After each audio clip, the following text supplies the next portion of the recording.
अक्षयता से मैं अजान या अनभिज्ञ नहीं हूं। तू स्वयंभू है, परिभू है। तू आकाश, जल, वायु, धरा में तू है धरा। तू अंबर, अग्नि, जल, वायु, आकाश, तू है धरा। तो आपकी व्यापकता से तो मैं अपरिचित नहीं हूं। वो कूर्म रूप हो, मीन रूप हो, एक पग में समूची धरा और दूसरे में गगन मापने की आपकी विस्तार विधि हो, या कि भक्त के मान रक्षण के लिए किसी दुष्ट की आंतों को चीर कर उससे रक्त स्नान कर और उसे अपनी जिह्वा से चाट लेने की आपकी भक्त वत्सलता हो नरसिंह रूप में, या कि वो द्वापर में आपका वेणु वादन हो, धेनु के पीछे धाय माय गाय के झुंड में गुनगुनाते आप गोविंद और गोपाल हो, या कि वो समाधि लगाने वाले आप बुद्ध हो, या कि निर्ग्रंथ आप आदिनाथ प्रथम तीर्थंकर हो, या कि वो सन्यासियों के चतुर रूप में आप सनकादिक हो, या कि पुराणों का परिचय देने वाले आप वेदव्यास हो। मैं आपसे परिचित तो हूं, और ऐसे में भी अवज्ञा करता है। वो भगवान नाव मांग रहे हैं, मना कर देता है, और ये भी कह रहा है मैं आपको जानता हूं कि तू कंस का काल, यशोदा का लाल, सुदामा की संपत्ति, सखु का सौंदर्य, गोपांगनाओं के प्राण, राधा का सांवरिया है। हे माधव, मुकुंद, बनवारी, गिरधारी, हे श्रीनाथ, तेरे बहुत से रूप। हे राम, मैं तुझे पहचानता हूं, लेकिन मैं ऐसे नहीं नाव लेकर आऊंगा।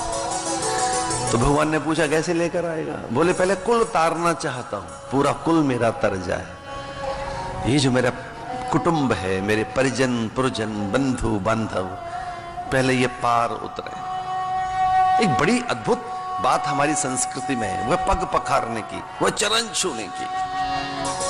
इस पर एक बड़ी वैज्ञानिक बात कुछ संतों ने कही है कि चरणों में ऊर्जा का केंद्र होता है। जो विज्ञ जन हैं, महापुरुष हैं, जिनमें समाधि नित्य साकार रहती है, उनकी ऊर्जा का वर्तुल, उनकी ऊर्जा, अधिक से अधिक ऊर्जा चरणों में रहती है, वो भी नख में। श्री गुरु पद नख मणिगण ज्योति, उसमें भी विशेष तौर से विशेषकर नख जो है, नाखून, और उनके भी चरण छूने की ये विधि बताई। इस तरह से ये क्रॉस करते हुए बायां हाथ इधर, दायां हाथ इधर, इस प्रकार से आप चरण छू लें उनके। श्री गुरु पद नख मणिगण ज्योति। कल्पना तो करके देखो, नखून कितना आदरणीय बन गया हमारी संस्कृति में। ऐसा कहते हैं कि अगर आपने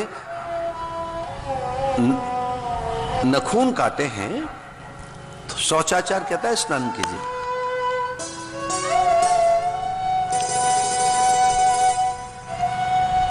लेकिन अगर वो रक्त से, मज्जा मेद से, देह और उसकी चेतना से जुड़ा हुआ है तो वो पवित्र है। लेकिन विलग हो जाने के बाद, कट जाने के बाद, वो फिर अशुचि है, अशुचि पदार्थ है। नखून जैसे आपने काट दिया तब वो अशुचि पदार्थ है, फिर हेय पदार्थ है। लेकिन जब तक वो चेतना से जुड़ा है, जब तक वो देह से और उसके प्राण स्पंदन से जुड़ा है, तब तक उसमें ऊर्जा रहती है, भारी ऊर्जा। चरण कमल बंदौ हरिराई, जाकी कृपा पंगु गिरि लंगे, अंधे को सब कछु दरसाई। बहिरो सुने मूक पुनि बोले, लंक चले रंक चले, सिर छत्र धराई। सूरदास स्वामी करुणा में बार बार वंदऊ तिन पाई, चरण कमल वंदऊ हरे राई। वंदऊ गुरुपद पद्म परागा, ये मानस की पहली चौपाई है। हमारी संस्कृति पैर छूने की संस्कृति है, पग पखारने की संस्कृति है। अतिथि के पग पखार लिए जाए तो वो कहता है कि मेरे पूरे परिजन आपकी ऊर्जा से, आपकी भगवत्ता से तर जाए। सुन के वट के बहन प्रेम लपेटे अटपटे। यद्यपि ये गुणहीन है, ज्ञानहीन है, अपात्र है, अनाधिकारी है, अयोग्य है, पहले ये तर जाए। मैं तो तुझे जानता हूं, मैं तुझे पहचानता हूं। ये परोपकार की बात है कि पहले इनका तो कल्याण हो, मेरे परिजनों का। ये अजान है, अल्पज्ञ है, अनभिज्ञ है। तेरी महिमा से, तेरे गुण से, तेरे स्वरूप और स्वभाव से ये अपरिचित है, ये नहीं जानते। इसलिए पहले ये तरें। तो कुछ ऐसी बात कही कि जो दूसरों के हित की बात है, इसलिए प्रभु तैयार भी हो गए। ये परोपकार है कि दूसरों का हित करिए, दूसरों का। तो जो अयोग्य हैं उनके हित की बात पहले करो, जो अनाधिकारी है। सुन के वट के बहन प्रेम लपेटे अटपटे। बड़ी सुंदर सी इसके मूल में कई कथाएं हैं, लेकिन हमें तो लंबी और कथाओं का विस्तार करना है।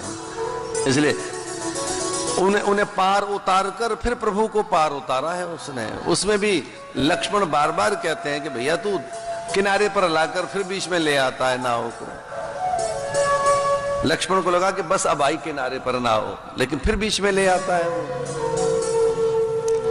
तो लक्ष्मण ने कहा कि भाई तेरी निष्ठा कुछ ठीक नहीं लग रही है,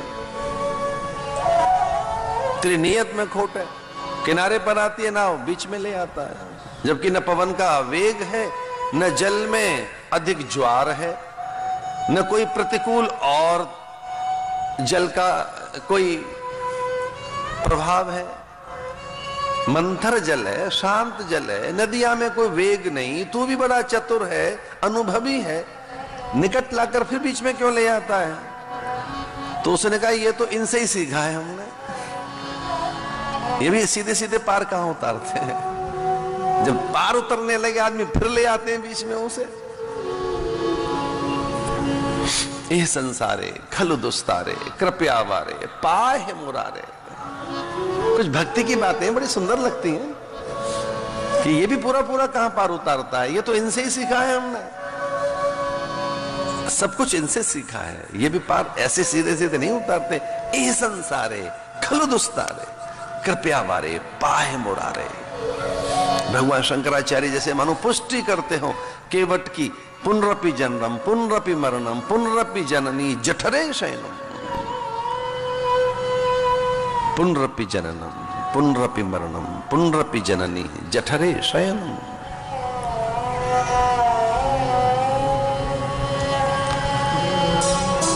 करतल भिक्षा तरुतर वासा तदपि न मुंचति आशा पाशा। वो भी कहां तर पाते हैं जो सब कुछ त्याग कर। करतल भिक्षा, जो केवल हाथ में ही भिक्षा लेते हैं, पात्र भी पास नहीं रखते। ऐसे भी तो बड़े बड़े साधु देखे गए।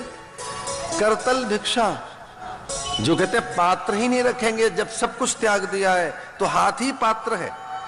करतल भिक्षा तरुतर वासा, जब सब कुछ त्याग दिया है तो किसी निकेत में नहीं रहेंगे, पेड़ की छांव में रहेंगे, रात यहीं बिताएंगे, कदली कोपीन धारण करेंगे। बस केले के पत्ते जब सूख जाएं तो उसको एक कोपीन बनाकर उसी से तन ढांप लेते हैं। जो करतल भिक्षा तरुतर वासा तदपि न मुंचति आशा पाशा।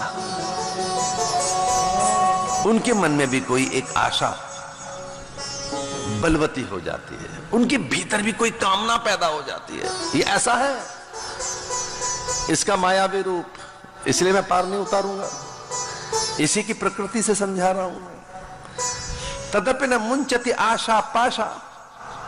गीता बड़ी सुंदर सी बात कहती है, एक आशा की पाश नहीं है, आशा पाश शतेर बद्धा। 100 आशाओं की पाशों में जीवन बंधा रहता है। आशा पाश शतेर बद्धा, 100 आशाओं की पाशों में। कि आशा क्या है? सुख मिले, सम्मान मिले, आदर मिले, कीर्ति मिले, धन मिले, सौंदर्य मिले, वर्चस्व मिले, प्रभुत्व मिले, कुछ कुछ मिले, स्वर्ग मिले, देवता मिले, उनका वरदान मिले, कुछ कुछ मिले। ये तो आशा है। और क्या आशा है? होप, आशा, ये मिले, ऐसा मिले, ऐसा मिले, ऐसा व्रत करने से ऐसा मिल जाएगा। कई लोगों को तो व्रत भी वही अच्छे लगते हैं जो मनोकामना पूरी कर देते हैं, जो मना सिद्धि कर देते हैं।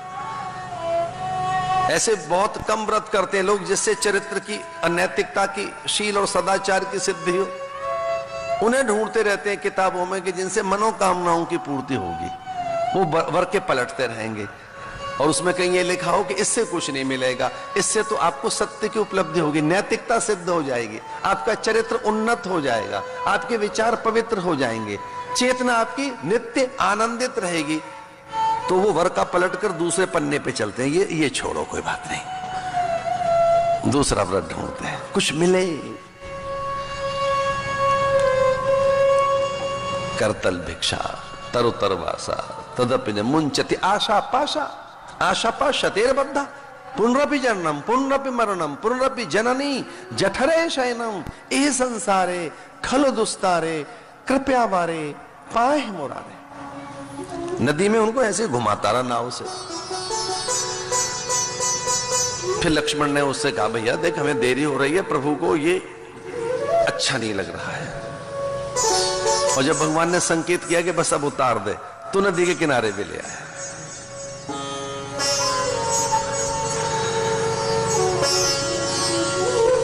अब एक बहुत सुंदर सा दृश्य एक प्रकट होता है। पत्नी किसे कहेंगे? मनोवृत्तानुसारणीं तारणीं दुर्ग संसार सागर से कुलोद्भवा मनोवृत्तानुसारणी। पति और पत्नी क्या होते हैं? पति उसे कहेंगे जो पत्नी की वृत्तियों को, संकल्प को, भावना को, विचार को, उसकी अभीप्साओं को, आकांक्षाओं को पहचान ले।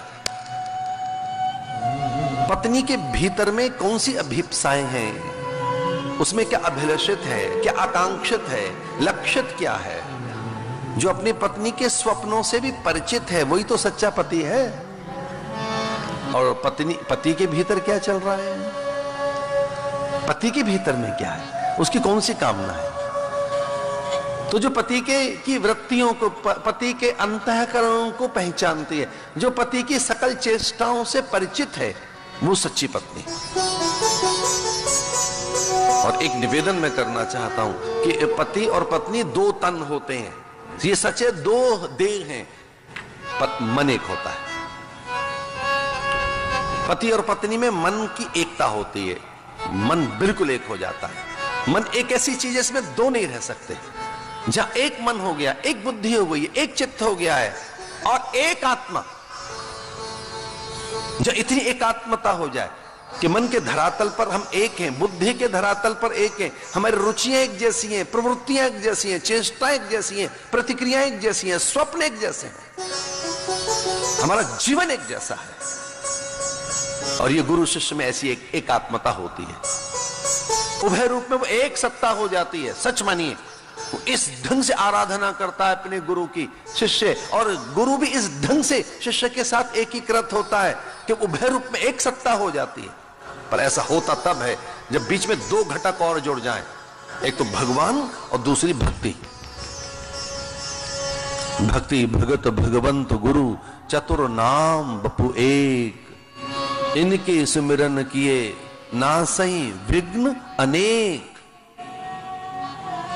गुरु और शिष्य के भीतर में भी दो तन होते हैं। वो दो तन, गुरु अलग दिख रहा है, शिष्य अलग है, पर दो देह होने पर, दो प्रकार के तन होने पर भी वो उभय रूप में एक होते हैं। श्रद्धा एक ऐसा घटक है, श्रद्धा एक ऐसा तत्व है कि गुरु और शिष्य को एक कर देता है। ठीक वैसा ही भक्त और भगवान भी एक हो जाते हैं भैया। भक्त और भगवान के बीच में कुछ इस तरह से सिमटता जाता है सब कि एक हो जाते हैं भक्त और भगवान, गुरु और शिष्य, पिता और पुत्र, मां और बेटी, पति और पत्नी। जहां अपनी सुख वांछाओं का त्याग होने लगा। ये पूरा मैथमेटिक्स है भाई। इसमें ये जीवन का जो समीकरण है, इसको क्या सीखना, इसको जीना चाहिए कि जब अपनी सुख वांछाएं एक हो जाएं और एक सुख वांछाएं, केवल मेरी सुख वांछाएं पूरी ना हो, सकल वांछाएं पूरी हो सबकी, तो जब आपकी वांछा दूसरों के साथ है तो वो एक हो जाता है जीवन में। तो राम का मन हुआ नदी पार उतरने के बाद कि केवट को कुछ दे दें। वैसे वो बहुत कुछ दे चुके थे उसे, अभी तो पार भी नहीं उतरे थे कि उससे पहले उन्होंने उसके पूरे कुटुंब को पार उतार दिया था। अभी तो वो पार उतरे भी नहीं, अभी तो नदी के उस पार भी नहीं पहुंचे हैं। ऐसा को उदार जगमाई बिनु सेवा जो द्रवे दीन पर राम सरिस को उदार। अभी तो उतरे भी कहां है राम, लेकिन इससे पहले पूरा कुटुंब उसका पार उतार दिया है। फिर भी मन हुआ कुछ स्थूल रूप में दे दें, स्थूल रूप में कुछ दे दें। परस्पर भावयंतः, परस्पर भावयंता करते कि भी कुछ कुछ आपस में भी लेन देन करो, सारोकार करो, कुछ दो, उपहार दो, प्रेम दो और कुछ दीजिए। ये स्थूल जो चीजें ये भी कभी कभी उत्सव के रस में वृद्धि करती। तो भगवान कुछ देना चाहते हैं, ये सोचकर एकमात्र जो एक आभूषण उन्होंने पहन रखा था, एकमात्र एक अंगूठी जो उन्होंने पहन रखी थी, दृश्य ये है कि सीता जी के पास एक ही कोई आभूषण रह गया था, वो सब कुछ त्याग कर चली आई थी ना। तो भगवान के मन में ऐसा आया कि कुछ देना चाहिए केवट को। ये मन में विचार अभी कौंधा है और सीता ने झटपट मुद्रिका उतारकर, वो अंगूठी उतारकर राम जी के हाथ में रख दी। ये दे दीजिए। गिर पड़ा चरणों में केवट। उसने कहा क्या नहीं मिला है आपसे? दुख, दारिद्र्य, दैन्य, अल्पता, रोग, भव रोग सब तो मिट गए। सब कुछ पा लिया है मैंने प्रभु, आपने सब कुछ दे दिया है मुझे। जो किसी को नहीं पता वैसी दृष्टि कि आप ब्रह्म हैं ये मैं जानता हूं, ये भी तो आपने दिया है मुझे। आपने एक चीज और दी है जो बहुत कम लोगों को देते हैं आप, जो किसी किसी को मिलती है। और सच मानिए बहुत महंगी चीज मिली केवट को एक भगवान से, वो है कृपा का अनुभव। कुछ लोग ऐसा कहते रहते हैं भगवान की कृपा कब होगी, भगवान की दया कब होगी, उनकी कृपा कब होगी। तो केवट ने कहा मैंने ऐसा कभी नहीं कहा कि आपकी कृपा कब होगी। मैंने तो ये मांगा तेरे से कि तेरी तो मुझ पर कृपा है, इसका मुझे अनुभव हो जाए। तेरी कृपा मुझ पर है, तेरी कृपा तो प्रत्येक प्राणी पर है। तू महान है पर इसका मुझे अनुभव तो हो। तू दयालु है, तू दयालु देन हो, तू दाता हो भिखारी। हाँ प्रसिद्ध पात की तू पाप पुंज हारी। तो तू तो ईश्वर है, ये मेरा अनुभव बन गया। तू दाता है और हाँ तेरी कृपा मेरा अनुभव बनी हुई है। ये बड़ी चीज है, जरा इसे ध्यान से सुनना। इसे कभी कभी भगवान से ये भी कहा करो कि हे प्रभु आपकी कृपा तो हम पर है पर वो हमारा अनुभव नहीं बनी। आपकी कृपा हमारी अनुभूति बन जाए कि आप कृपावान। तो केवट ने कहा कि आपकी कृपा मेरा अनुभव बन गई है, अनुभूति बन गई है, इसलिए मुझे सब कुछ प्राप्त हो गया है। ऐसा कोई भगत टकर गया उन्हें जंगल में सबसे पहले, जो जानता है उनको, मानता भी है, पहचानता भी है, उसका अनुभव भी है, सीमित से साधनों में रहता है, अनपेक्ष है, आप्तकाम है, ज्यादा प्रशंसा नहीं करता। लेकिन हाँ प्रभु को प्रसन्न करने के लिए अटपटी अपनी भाषा में कोई बात कहता है और कोई स्थूल वस्तु दे भी रहे प्रभु तो मना कर देता है कि ये नहीं चाहिए। और एक और बात कहता है कान में, ये आप ही के काम की चीज अपने पास ही रखी है, ये मेरे काम की भी नहीं है। तो भगवान को याद आया कहा ये मेरे काम की चीज है। तो फिर राम ने वो सीता को नहीं लौटाई अंगूठी, केवट ने एक नई बात कह दी कि मेरे काम की नहीं है ये, मेरे काम की जो चीज थी सब मुझे मिल गई है, ये कुछ ऐसी चीजें मेरे काम की नहीं है। तो राम ने पूछा उसके कान में, फिर किसके काम की है?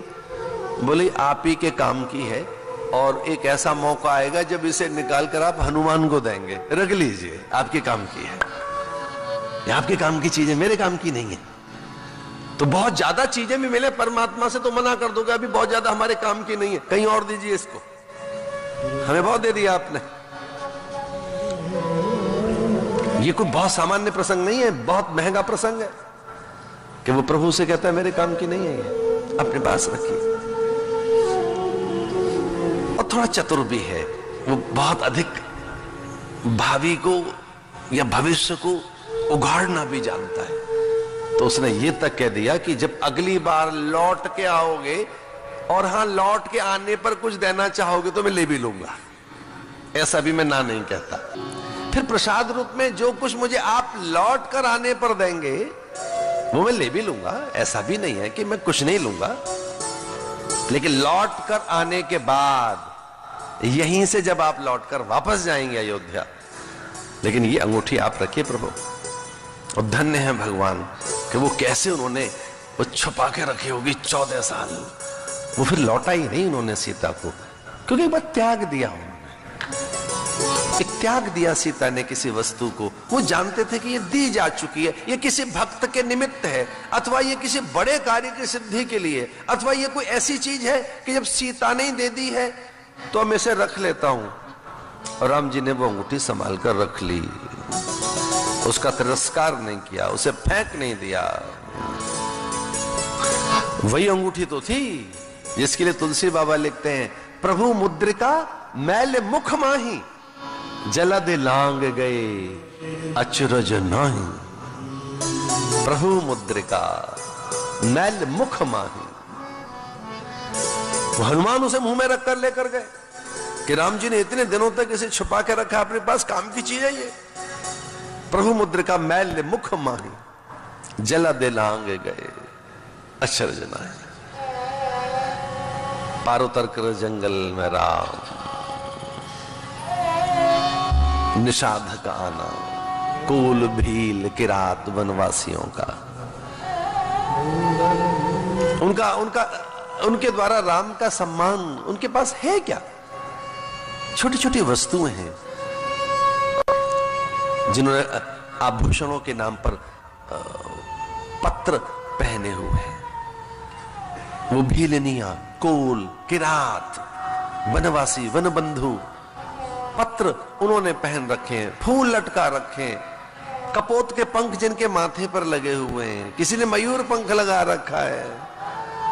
वे भील, कोल, वनवासी, उनके बीच में राम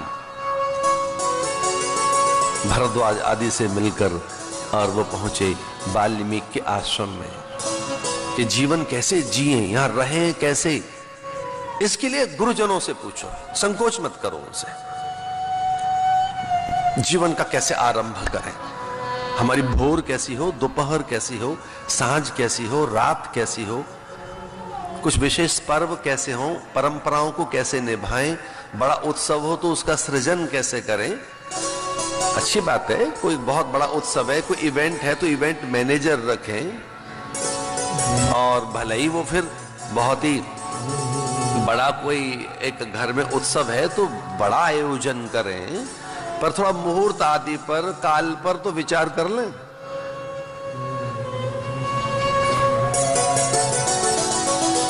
सब कुछ इतना स्थूल, सब कुछ इतना बाजार का, सब कुछ इतना उत्पाद सा, एक कंज्यूमरिज्म एटीट्यूड हम लोगों के पास आया, उपभोक्तावादी संस्कृति। अभी ले लो, तत्काल ले लो, सब ले लो, बाजार में मिल जाएगा हर चीज। तो अतिथि अभ्यागत आगंतुक का आदर तो स्वयं करिए ना, कि कब कौन अतिथि कहां आया है, उसने भोजन कितना किया है, उसने जल कितना पिया है, उसे हमारे पदार्थ कैसे लगे, उसे किंचित विश्रांति मिले, उसकी संवेदनाओं को आप साकार करें। आजकल तुम्हारा ऐसे इवेंट हो गया, आप खड़े हैं बस हाथ जोड़े आराम से, सब चल रहा है, बुफे है, खाओ पियो मौज करो, निकल जाइए साहब। अतिथि अभ्यागत आगंतुक भी वैसे ही ट्यूनिंग हो गई है उनकी। घर कैसा हो? राम ने सीता जी से कहा कुटिया बनानी है तो कुटिया कहां बनेगी, किस दिशा में? झरने के पास, प्रपात के निकट, नदिया के किनारे, किसी सरोवर के पास, झील के इस पार या उस पार? इस पूरे घने जंगल में किस किनारे और कहां? यहां तो जंबू, तमाल, पाकर, रसाल, वट, विटप, साल, कितने वृक्ष हैं। कदली कुंज, उन पर लटकती लताएं, मृग छोना फुदकते हुए। यहां पर कितने वन्य पशु, ये चकोर, मयूर, कागा, कपि, कोकिल। कहां बनाए कुटिया? प्रकाश कितना आए घर में से, आकाश कितना झांके घर में। घर कैसा हो जिसमें आकाश झांकता रहे, प्रकाश आता रहे, पवन का विस्तार होता रहे।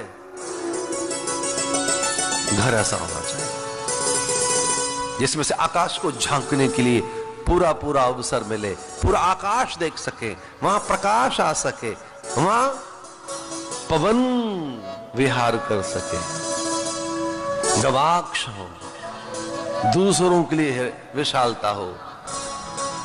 पूछ लें कैसा घर हो हमारा। घर के बिल्कुल मध्य में तुलसी बिरवा, द्वार पर देहरे पर विघ्नहर्ता लंबोदर, जिन्हें हर वर्ष बुलाने के लिए हम विसर्जित कर देते हैं, हर वर्ष बुलाने के लिए। पुढच्या वर्षी लौकरिया गणपति बप्पा मौर्या।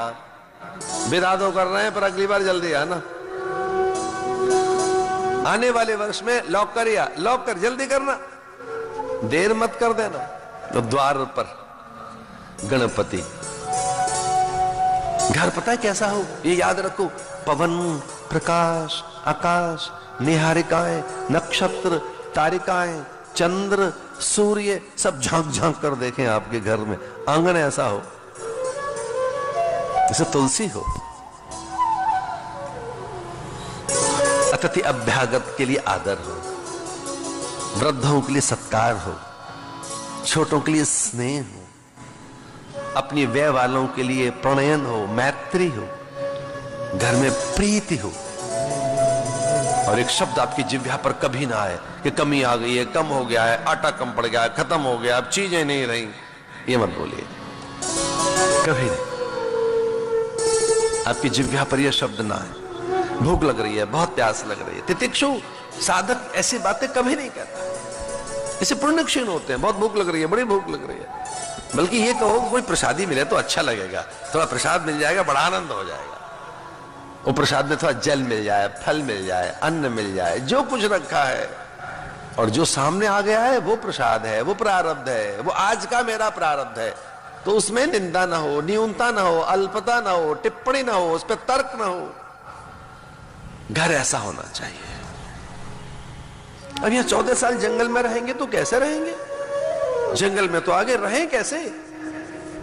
जिए तो जिए कैसे? खुद से न जिए, पूछें। किससे पूछें? अगर जीना है तो किससे पूछें? महाजनवेन गत सपंथा, उनसे पूछें जिन्होंने जिया है। महाजनोयेन गत सपंथा, इसे वृद्धों से पूछो, महापुरुषों से पूछो, ज्ञानी गुरुओं से पूछिए कि कैसे जीते हैं आप। द्वंद्व तो आपको भी छूते होंगे, दुख तो आपके पास भी आता होगा, कोई कठिनाई तो जरूर आपके पास भी आई होगी। तो फिर उसमें से कैसे निकले? द्वंद्व कैसे शिथिल किए आपने? वाल्मीकि से कहा राम ने और सीता से, लक्ष्मण से कहा राम ने कि वाल्मीकि के आश्रम में चलते हैं, लखन उधर चलते हैं। और ये ध्यान रखना कि वो मुझे पहचानते हैं, वो मुझे जानते हैं, इसलिए वहां जाते ही चरणों में गिर पड़ेंगे, प्रणाम करेंगे, उनका पूजन करेंगे, उनकी अर्चना करेंगे, प्रदक्षिणा करेंगे। वाल्मीकि के आश्रम में चलते उनसे पूछेंगे, उनसे जीवन जीने का ढंग पूछेंगे। कुटिया कहां बनाए, कहां वास करें, 14 साल जंगल में किस ढंग से रहूं मैं, किस विधि से रहूं मैं। और भाई कोई पॉलिसी तो होती है जीवन जीने के लिए। और आप चौंक मत जाना, सन्यास में इतनी नीतियां, इतने नियम, इतना अनुशासन, इतने प्रतिबंध। बाद में पता लगा कि हम जिस आनंद के लिए सन्यास ले रहे थे उसमें इतनी बंदिशें, उसमें इतनी हदबंदियां, इतना अंकुश, इतने नियम, उसमें इतनी सीमाएं, उसमें इतनी नीतियां। घर तो बिना नीति के नहीं चलता ना, कोई पॉलिसी तो होगी घर चलाने के लिए कि अपनी मर्जी से घर चलाओगे। कोई पॉलिसी होगी ना घर चलाने के लिए, दुकान चलाने के लिए, व्यापार की कोई पॉलिसी तो होगी। राजनीति कोई राज चलाने के लिए पॉलिसी तो होगी ना। राज कैसे चलेगा? किसी नीति से। अर्थ घर में कैसे आएगा? किसी नीति से। परिवार कैसे चलेगा? किसी नीति से। और संबंध कैसे निभाए जाएंगे? किसी नीति से। कोई नीति। और ध्यान रहे, बिना नीति और नियम के जीवन नहीं होता, वो जंगली जीवन है भैया। फिर उससे न तो स्वयं को लाभ मिलता और न दूसरों को सुख मिलता, न खुद आनंद पाता व्यक्ति और न दूसरों से आनंद या सुख ले पाता है। इसलिए ये भूल मत जाना कि तो सन्यासी लोग हैं, इनको तो क्या नीति आती होगी, ये तो निर्द्वंद है, निश्चिंत है। क्योंकि कुछ लोग ऐसा ही कहते हैं कि ज्यादा तंग करोगे तो बाबा जी बन जाएंगे हमको। ऐसा नहीं है भैया, बहुत नीतियां हैं। इसलिए वो उसके पास गए सीखने के लिए, वाल्मीकि के पास, जो जंगल में रहता है। वो योगी है, विचारक है, दार्शनिक है, तत्ववेत्ता है, वो त्रिकालदर्शी है। वो अधिक जानता है, जीवन को पैनी दृष्टि से पहचाना है उसने, जीवन की एक एक बारीकियों से वो परिचित है। जीवन की एक एक जो बारीकियां हैं, जो नग्न आंखों से, इन आंखों से नहीं देखी जा सकती, जीवन की जो बारीकियां। अरे इन आंखों से तो हम, इन चर्म चक्षुओं से तो हम केवल पदार्थ देख पाते हैं, और भीतर की आंखों से हम कुछ और भी देख पाते हैं। तो जिन्होंने बहुत भीतर से जीवन को जिया है और बहुत गहरे अनुभव के साथ जीवन जिया है जिन्होंने, उनसे जीवन सीखो कि कैसे जीना है। जिए तो जिए कैसे। एक और शब्द कह रहा हूं, हम तो मर जाएंगे तो मरें कैसे। अगर मरना ही है तो मरें कैसे। पूरी धरती पर हल्ला मच जाए, हर आंख गीली हो जाए। जब मरो तो इस ढंग से मरना कि धरती पर हल्ला मचे, धरती पर रिक्तता सी छा जाए, एक सूनापन, पूरी धरती सिसकने लगे, अंबर आंसू बहाए, लगे कि अब सब कुछ चला गया। इस तरह से जीना। और दो तरीके के लोग बताए रामायण में, तीसरा नहीं बताया। एक पता है कैसा है? मिलत एक दारुण दुख दे, बिछरत एक प्राण हर ले। एक्सट्रीम तरीके के दो प्राणी बताते हैं तुलसी बाबा। मिलत एक दारुण दुख दे। एक प्रकार के लोग ऐसे जब मिलेंगे दुख देंगे, चिंता देंगे, व्यग्रता देंगे।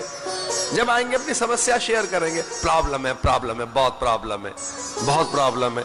तो मैं पता क्या कहता हूं कि यही प्रॉब्लम है, समस्या है, बहुत समस्या है, हमारा बहुत समस्या है। बुद्धिमान कौन है?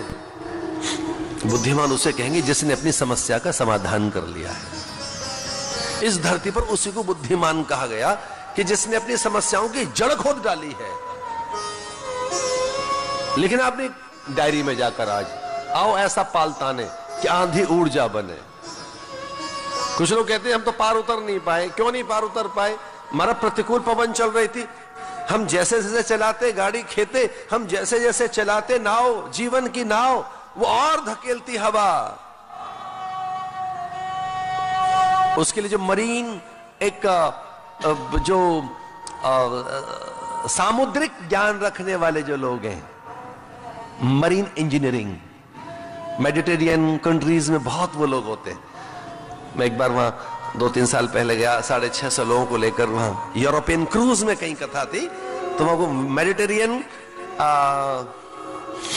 वो शिप कैप्टन मेडिटेरियन कंट्रीज का था, वहीं कहीं का, स्वीडन था। तो वो बता रहा था कि मैं बहुत प्रशंसा नहीं कर रहा हूं, पर मेरे इन देशों के लोग ही अच्छे नाविक होते हैं। नेविगेशन सिस्टम और ये हमको कुछ अधिक पता है, सामुद्रिक ज्ञान कुछ हमको ज्यादा पता है, कैसे किस तरह से कब समुद्र में क्या होगा। एक आदमी तो देखिए धरती खोजने निकला था, कहां निकल गया, एक नई दुनिया का पता लग गया। और मैं को एक नई बात कह रहा हूं आपसे, वो ध्यान रखने की है। आओ ऐसा पाल ताने कि आंधी ऊर्जा बने। आंधी आई महाराज, प्रतिकूल पवन थी, किसके माथे ठीकरा फोड़े हम कि हम आगे बढ़ नहीं पाए। किसके माथे पर ठीकरा फोड़े, हम आगे नहीं बढ़ पाए। पड़ोसी के, परिवार में, पत्नी के, पति के, पुत्र के, पुत्री के, माता पिता के। और कुछ लोगों को तो बहुत मौके मिलते हैं ठीकरा फोड़ने के। भाग्य ठीक नहीं है, ग्रह नक्षत्र ठीक नहीं है, हमारा काल ठीक नहीं चल रहा, जमाना ठीक नहीं है, पड़ोसी बिल्कुल बेकार है, क्या करें, हमारा भाग्य अच्छा नहीं है। काले कर्मई ईश्वरी मिथ्या दोष लगाएं। एक्सक्यूज को एक थोड़ा ही है, आपकी तो डायरी में 1000 एक्सक्यूज लिख के रखे हैं आपने, 1000 बहाने हैं। हम आगे नहीं बढ़ सके, हमारा क्या करें, अध्ययन नहीं था, धनिक नहीं था, कुछ ऐसे ही रहा, ज्यादा सहयोग नहीं मिला, परिवार भी ऐसा ही है, मेरे तो ग्रह ही ठीक नहीं है, कलयुग में पैदा हुए। काले कर्मई ईश्वरी मिथ्या दोष लगाएं। 2 प्रकार के लोग बताए तुलसी बाबा ने। मिलत एक दारुण दुख देंगे, जब मिलेंगे तो वो दुख की बात करेंगे, क्योंकि उनके पास अज्ञान है, दुख है, जीवन की समझ नहीं है। जो उनके पास है वही तो देंगे। उनके पास में घृणा है, ग्लानि है, द्वेष है, क्रोध है, आवेश है, निंदा है। जब शुरू करेंगे तो वो क्रिटिसाइज है, आलोचना से शुरू करेंगे। अबे दिल्ली से हमको लेना देना क्या? ये सच है, दिल्ली में कोई केंद्र की सरकार होगी, महाराष्ट्र में कोई हमारी सरकार होगी, मुंबई में कुछ लोग बैठे होंगे, तो आधा घंटा, 1 घंटा, 2 घंटे उसी पे चर्चा करते रहे, ये ठीक नहीं है। कुछ लोगों को शेयर करना नहीं आता, और हाँ वही शेयर करते हैं, शेयर करते वही तो देंगे जो उनके पास है। मिलत एक दारुण दुख देही, और दूसरे बिछुरत एक प्राण हर ले। मैं एक बहुत सुंदर सी बात आपसे कह रहा था कि जिए तो जिए कैसे और मरे तो मरे कैसे। जीना है तो जिए कैसे, ये उनसे पूछो जाकर जो ढंग से जी रहे हैं, जिनको जीना आता है। अरे सांसों को ले लेने का नाम जीवन है क्या, कि हम सांस ले रहे हैं और छोड़ रहे हैं, कुछ जल पी रहे हैं और भोजन कर रहे हैं, कुछ कपड़े पहन रहे हैं और घर में उद्यम चला रहे हैं, व्यापार चला रहे हैं।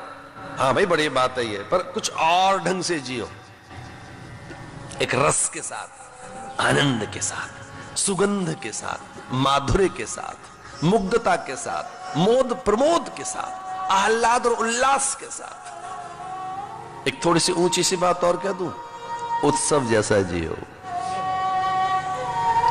जीवन जियो उत्सव जैसा। जीवन उत्सव बन जाए, जब आप जिए तो लगे उत्सव है, जीवन नहीं आज तो कोई उत्सव है। तो जिए तो ऐसे जिए कि जैसे उत्सव है, यज्ञ है, जीवन उपासना है, जीवन कोई पर्व है, जीवन कोई तीर्थ है, जीवन फिर में दैवत्व आए, जीवन में भगवत्ता है, जीवन में जिए तो ऐसे जिए। मरे तो कैसे मरे कि पूरी धरती रीति सी दिखे, सूनी सी हो जाए, हर आंख गीली सी हो जाए, हर हाथ खाली से दिखे कि उड़ गया पंछी, अब कुछ बचा नहीं है। इस ढंग से जियो। तो ये ऐसा ढंग किससे सीखा जा सकता है? तो जीवन जीने के लिए उपाय बताए, शास्त्र सम्मत, वेद विहित, शास्त्र सम्मत, गुरु द्वारा उपदेशित और महज्जन द्वारा आचरित जीवन जिए। आपके जीवन में ये 4 बातें होनी चाहिए। एक तो वेद विहित जीवन जियो, वेद क्या कहता है, शास्त्र क्या कहते हैं, दूसरी बात।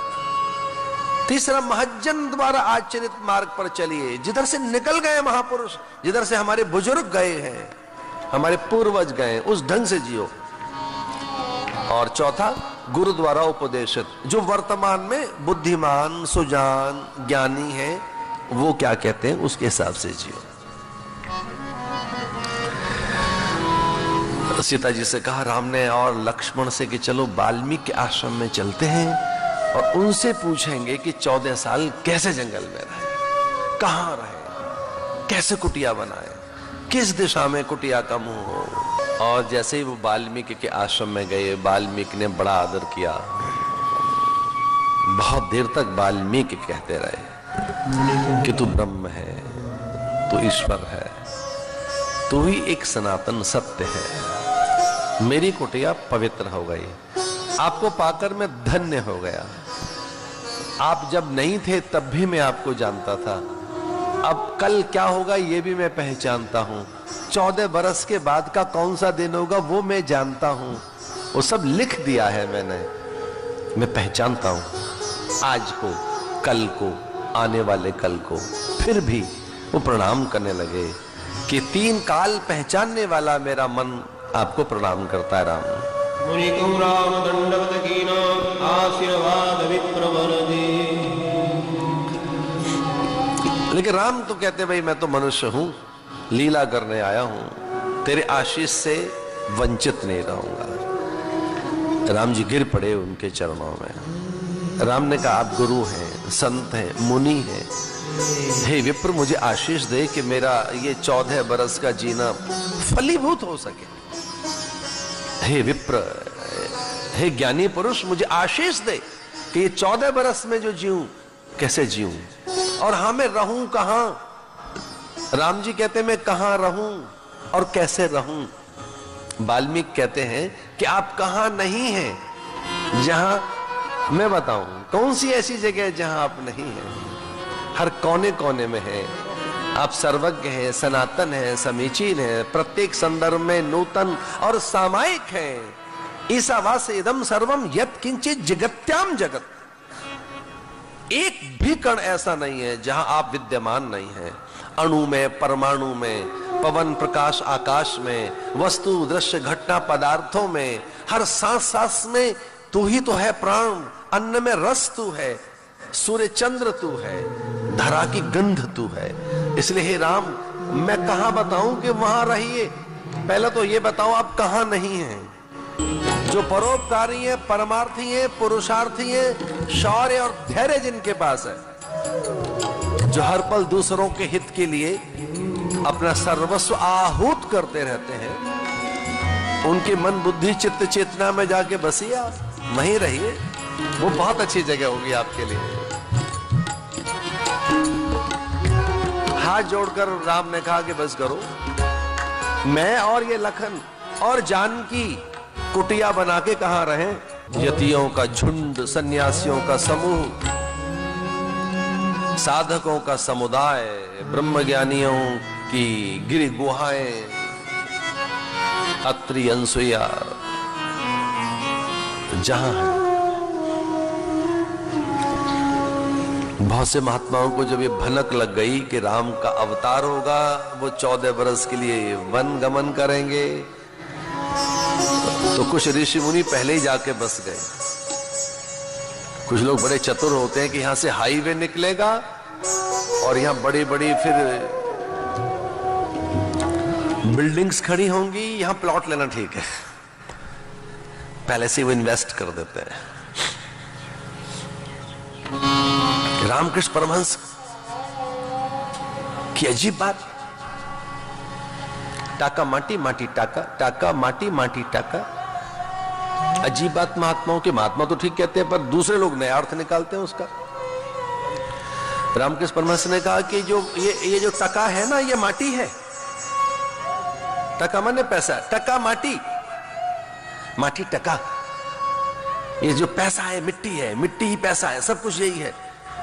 तो जो डेवलपर्स हैं, कॉलोनाइजर्स हैं, उन्होंने उसके नए अर्थ लगाए कि चट माटी टाका, टाका माटी, इफ यू हैव टका बाय माटी और माटी गिव यू टका। अजीब अर्थ लगाते हैं लोग।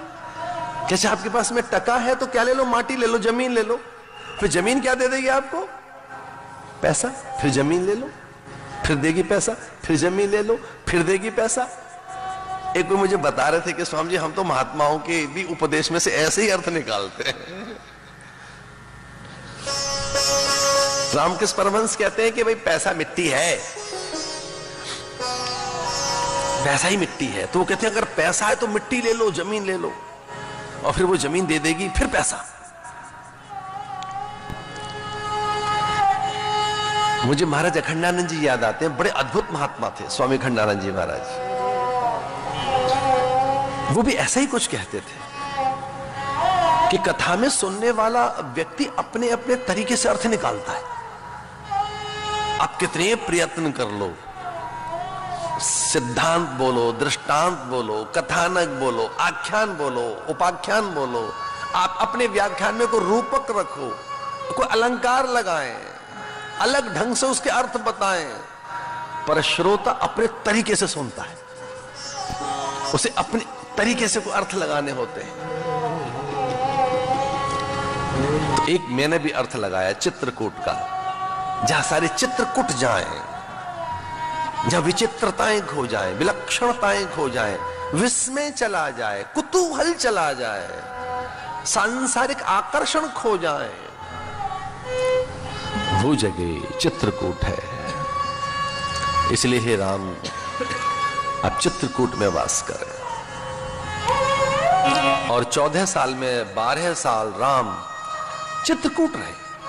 जो 14 साल का वनवास का काल था, उसमें 12 साल राम चित्रकूट में रहे, जहां चित्र ना हो, विचित्रता ना हो, विलक्षणता ना हो, विस्मयता ना हो, वैभव ना हो, माया का विस्तार ना हो, जहां संकल्प की साकारता की जा सके, फिर ऐसी जगह तो महात्माओं को अच्छी लगेगी। इसलिए वहां मुनि मंडली, वहां सन्यासियों का समूह, वहां साधकों का समुदाय, वहीं ब्रह्म ज्ञानियों का एक प्रकार से विस्तार, और वहां गृकंदराओं में आत्मद्रष्टा, वहीं सती अनसुईया।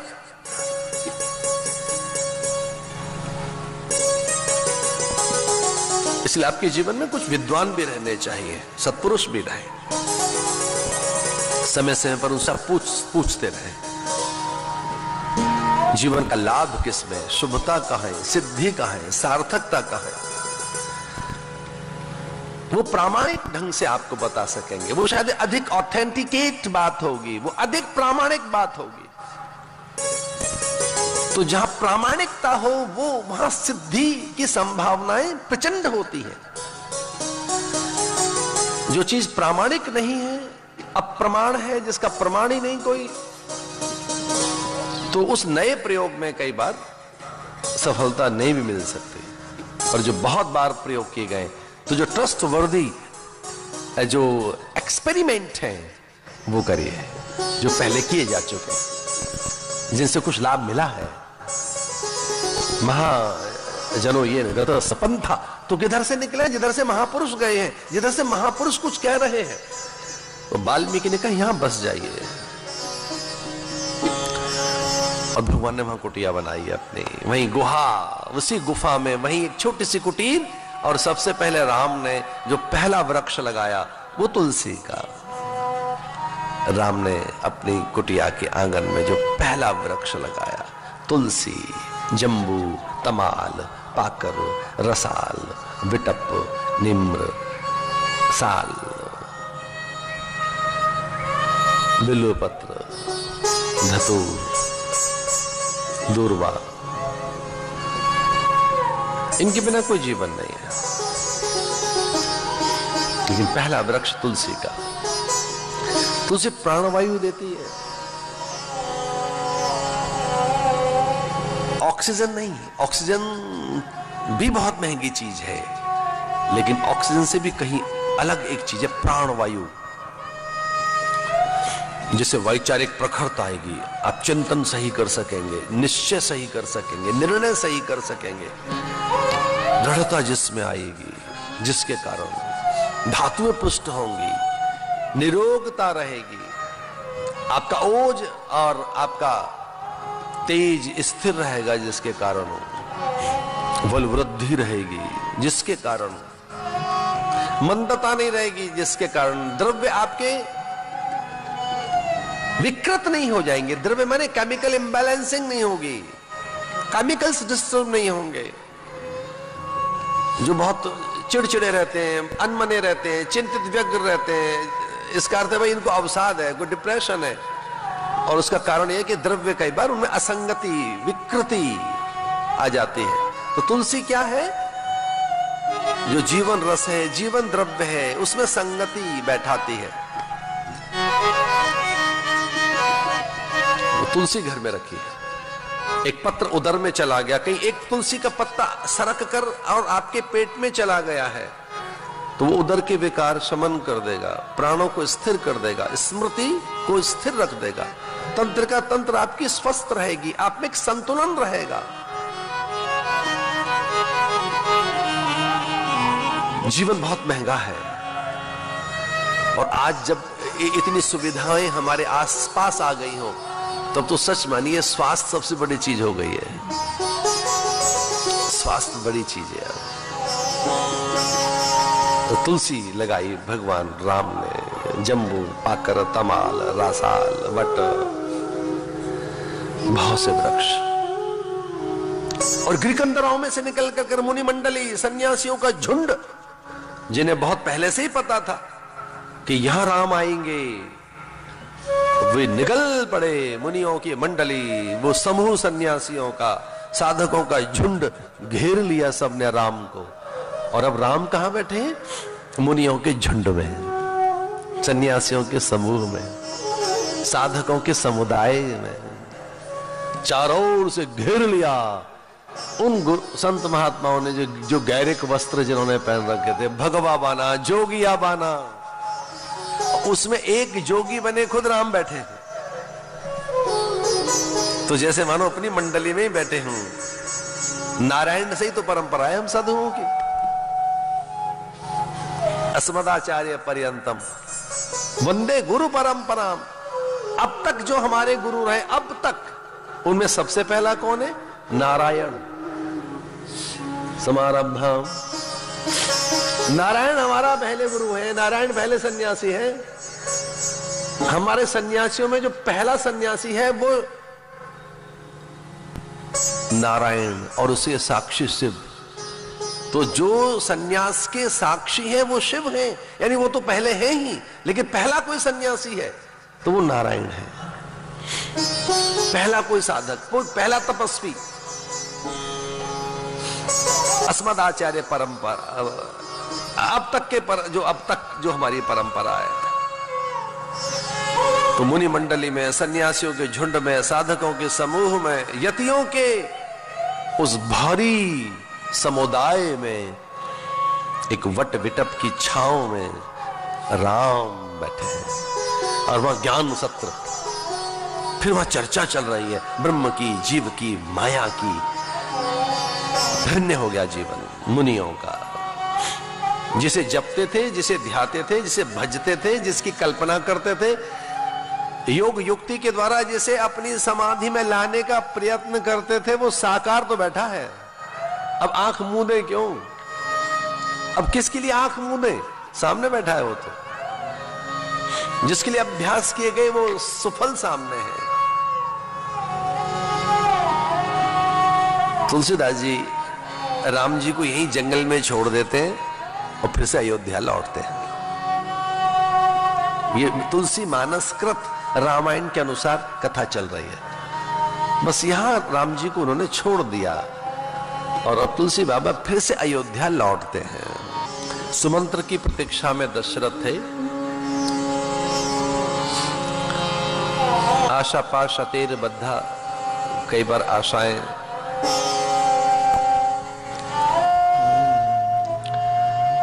आशावादिता में जीवन आसान सा रहता है। निराशा अच्छी चीज नहीं है। अगर आप निराश से घिर गए, हताश हो गए और ऐसा मान लिया कि अब कोई संभावना नहीं रही, अब कोई अवसर हाथ नहीं आएगा, तो फिर जीने के लिए कोई रस नहीं रह जाता। पता नहीं वो कौन सा पल होता होगा कि जब व्यक्ति आत्मघात कर लेता है। कुछ लोग आत्महत्या कर लेते हैं। कल्पना की जा सकती है कि वो किस प्रकार का प्राणी होता होगा। वो कैसे प्राणी है जिनके पास कोई आशावादिता नहीं रही, कोई आशा की किरण अब नहीं दिख रही है, जीवन में कोई रस नहीं दिख रहा है, अब कोई आश्रय अवलंब नहीं दिख रहा है। जब कहीं कोई आश्रय, कोई अवलंब नहीं रह जाता जीवन के लिए, जब कोई रस नहीं रह जाता, अपनापन नहीं रह जाता, बहुत निराशा घेर लेती होगी। ऐसे में व्यक्ति फिर विष खा लेता होगा, अग्नि में कूद जाता होगा, अट्टालिकाओं से छलांग लगाता होगा, भारी जलराशि में अपने को डूबने के लिए छलांग लगाता होगा, या कि वो लटक जाता होगा फांसी लगाकर। कुछ बचा नहीं ना जीवन जीने के लिए। एक भी आशा कोई रहे, एक भी किरण आशा की, तो व्यक्ति अपने प्राण नहीं खोता। जब कोई अवसर नहीं रहता तो हो सकता है प्राण अब न रखना चाहता हो प्राणी। अयोध्या में कुछ ऐसा दृश्य है। अयोध्या में दशरथ राम राम राम राम राम राम कहकर अपने प्राणों को सहेज के बैठे हैं। वो जानते हैं कि सुमंत्र चतुर है, सुजान है, गुणी है, ज्ञानी है, बहुत व्यवहार कुशल है, योग युक्ति में पारंगत है, किसी भी ढंग से राम को मनाकर ले आएगा। सुमंत्र को मैंने आदेश दिया है कि राम को मनाकर ले आना। 4 दिन जंगल में घूमकर राम आ जाए। एक झूठी आशा, कोई छोटा मोटा झूठ कई बार जीने के लिए सहारा बन जाता है। कोई छोटा मोटा झूठ, कई बार कुछ एक दो अपने पाले हुए भ्रम, उनमें कहीं रस मिल रहा हो, उनमें कहीं आनंद आ रहा हो, उनमें कहीं आश्रय मिल रहा हो, तो वो भ्रम भी कई बार जीवन में काम तो आते हैं। या कोई विश्वास काम में आता है कि देव हमारे पास है, उनकी कृपा होगी। दिख नहीं रहे वो सुन जरूर रहे, वो दिख नहीं रहे पर हैं वो, चूंकि वो सत्ता अदृश्य सत्ता है, अनाम अमूर्त सत्ता है, विदेह सत्ता है। देवताओं की देह नहीं होती पर उनका अस्तित्व है। इसलिए ये एक बड़ा विश्वास कि जिनके लिए हम नियम व्रत उपवास कर रहे हैं, उनकी देह तो नहीं है पर उनकी उपस्थिति सर्वत्र है। इस विश्वास में साधक बहुत कुछ पा लेता है।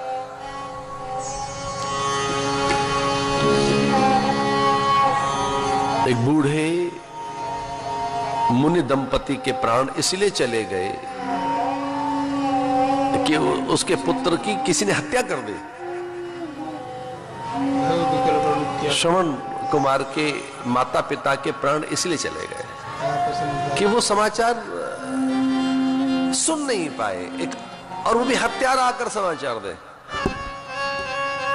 कोई ये आकर कहे कि बस अज्ञानता में, अजानता में एक भारी भूल हुई है मुझसे,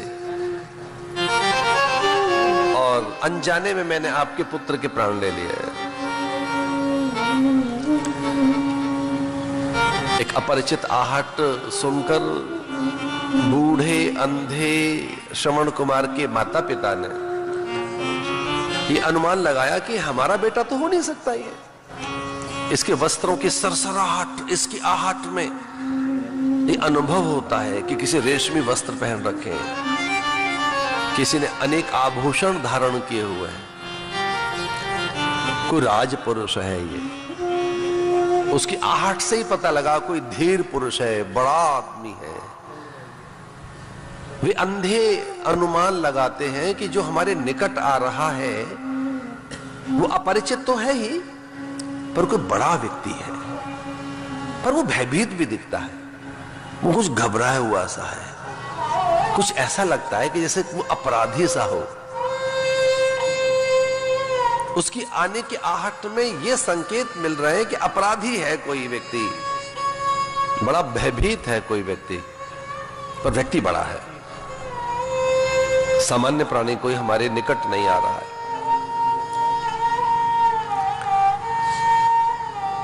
श्रवण कुमार के जब प्राण चले गए दशरथ के द्वारा,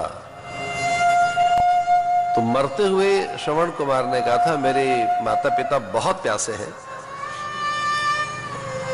और उन्हें मैं जंगल में ही छोड़कर आया हूं, झटपट जाकर उन्हें जल पिला देना। अरे हत्यारे, तैने मेरे प्राण ले लिए हैं, लेकिन मेरे माता पिता के भी प्राण न चले जाए, वो बहुत प्यासे बैठे। वो विष से भरा हुआ बाण था, शब्द वेदी बाण, आंखें बंद करके चला दिया था दशरथ ने। जहां से भी शब्द आएगा उस शब्द पर बाण जाए मेरा और लक्ष्य तक पहुंचे। घड़ा धीरे धीरे भर रहा था जल, श्रवण कुमार भर रहा था जल, तो वो ध्वनि सुनाई दी दूर दशरथ को। दशरथ ने शब्द का भेदन करने वाला बाण चलाया और वो श्रवण की छाती में धंस गया। भयानक विष से बुझा हुआ वो बाण, श्रवण कुमार के तो प्राण चले गए। जल लेकर दशरथ पहुंचे बूढ़े अंधे माता पिता के पास, और वो उस आहट में अनुभव करते हैं कि कोई अपरिचित है और अपराधी जो भयभीत होकर हमारे निकट आ रहा है। पूछा था अंधे माता पिता ने, कौन है आप, यहां क्यों आए हैं? तो उन्होंने कहा मैं आपको जल पिलाने आया हूं। कांपते हाथों से जल उन बूढ़े के हाथों में रखा, वो घड़ा छूकर देखना चाहा कौन है। वो समझ गए कोई बड़ा राजपुरुष है, लेकिन इसके हाथों में कंपन क्यों, ये भयभीत क्यों है? दशरथ ने बिलखते हुए कहा कि मैं हत्यारा हूं, आपके पुत्र के प्राण ले लिए मैंने अनजाने में। बूढ़े दंपति ने जल हाथ में लेकर उसे अभिशप्त किया कि अब हम हत्यारे हाथों से जल नहीं पिएंगे, अब हमारे इस बुढ़ापे का आश्रय भी तूने छीन लिया, अब हम भी प्राण नहीं रखेंगे। तुझे अभिशप्त करते हैं कि जैसे हमारे पुत्र के वियोग में प्राण जा रहे हैं, जैसे हमारा बेटा नहीं रहा और पुत्र के बिना अब हम कैसे जिए, तेरे भी प्राण तेरे पुत्र के वियोग में जाएंगे। जब तेरे प्राण जाएंगे तो पुत्र के वियोग में जाएंगे। शंभु का ध्यान करने वाले दशरथ बार बार शिव का वो ध्यान करते हैं, अपने कुल देवताओं को मनाते हैं कि कैसे ही मेरे व्रत नियम जो मैंने किए हैं वो सफल हो जाए, एक बार राम मिल जाए, एक बार मुझे राम मिल जाए। मोह होना स्वाभाविक है संतान से, क्योंकि संतान कुछ और नहीं, हमारे रजवीरे का विस्तार होती है। संतान में अगर संतान में आपका मोह है, संतान में आपकी आसक्ति है, तो स्वाभाविक है। तो संतान कोई पराई नहीं है ना, आपके ही रजवीरे का विस्तार है, वो आपका ही अंश है, आप ही के तो अंश हैं जो अब बड़े से हो गए, वो आप में से ही निकला, आपका अंश है। कई बार तो आपकी आकृति, नासिका, कपोल भाल, चुबक हनु, वक्षस्थल, भुजाएं, नक, दंत, वैसी जिह्वा, वैसी भाषा, वैसा ही व्यवहार, वैसा ही स्वभाव दिखाई देता है। दूर से पता लगता है किनका बालक है। पुत्र के प्रति या पुत्री के प्रति, संतान के प्रति जो मोह है, बड़ी चीज है भैया। मोह सकल व्याधिन कर मूला। सुमंत्र को निकट आते देखकर मरणासन दशरथ उठकर बैठ गए कि ये आहट तो सुमंत्र की है। सुमित्रा, कौशल्या ने बड़ा समझाया, बस वो वायु के आधार पर रह रहे थे। वो बार बार जल पिलाना चाहती है, कैसे प्राण बच जाएं दशरथ के। लेकिन जब ये सुना कि अकेले सुमंत्र लौटे हैं, तब प्राण पखेरु उड़ गए दशरथ के। वो एक अंतिम आशा खो गई, वो एक अंतिम जो एक आस बंधी थी वो टूट गई। और राम राम राम राम कहकर हा रघुनंदन प्राण प्रीते। तुम बिन जियत बहुत दिन बीते। महर्षि वेदव्यास का तो बेटा सन्यासी बन गया था। महर्षि वेदव्यास का पुत्र तो साधु बन गया, पर इतना मोह, इतनी व्याकुलता, वो इस तरह से रोने लगे, वन वन उनके पीछे भटकने लगे। उसे रोकते हैं, बेटा मत जा, साधु मत बन। और सुखदेव ने बहुत समझाया कि गुरुवर, हे मुनिवर, आपने तो भागवत रची है, पुराणों का परिचय दिया है, वेद संकलित किए हैं आपने, तो स्वयं विष्णु का रूप है आप, गुरु हैं आप। अपने मोह पर नियंत्रण कीजिए, अपनी आसक्तियों को शिथिल कीजिए, मेरे सन्यास में बाधा न बने ना आप। ये पुत्र का मोह ही ऐसा होता है। धृतराष्ट्र ने जानता था कि जो लड्डू खिलाया जाएगा भीम को, उसमें जहर है। धृतराष्ट्र बात जानते थे कि जिस ग्रह में आज रात को उन्हें रुकवाया गया है वो लाक्षा ग्रह है, उसे भस्म कर दिया जाएगा, पांडव जलकर राख हो जाएंगे। ये पुत्र के मोह में थे। धृतराष्ट्र को तो पता था कि लाक्षा ग्रह में उन्हें जलाकर भस्म कर दिया जाएगा, या कि जो लड्डू खिलाया जाएगा भीम को उसमें भारी विष है। वो तो कई बार विदुर उनकी रक्षा करते रहे, या कई बार भगवान स्वयं उन्हें संकेत देते रहे। पर पुत्र के मोह में, संतान के मोह में व्यक्ति बड़े अपकर्म, पाप कर्म कर बैठता है। हा रघुनंदन प्राण प्रीते, ऐसा कहकर दशरथ के मुख से 6 बार नाम निकला। अजामिल की कथा आती है। अजामिल ने मरते समय नारायण नारायण नारायण कहा, और नारायण उनके पुत्र का नाम था। मरते समय अजामिल को अपना पुत्र याद आया,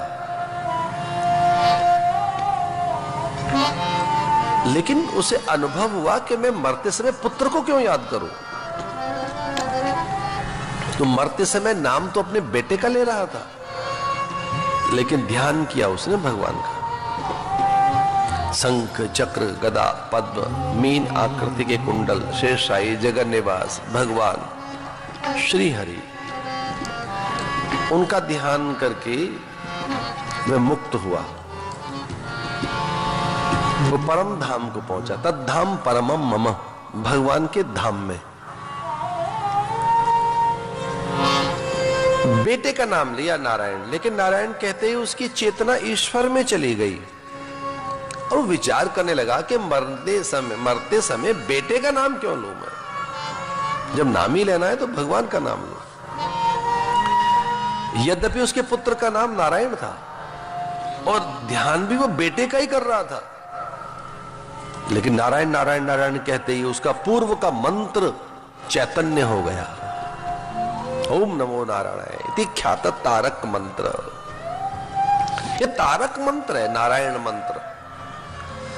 भगवान में ध्यान चला गया, अजामिल मुक्त हो गया, पर दशरथ मुक्त नहीं हुए, क्योंकि दशरथ पुत्र के मोह में मरे हैं।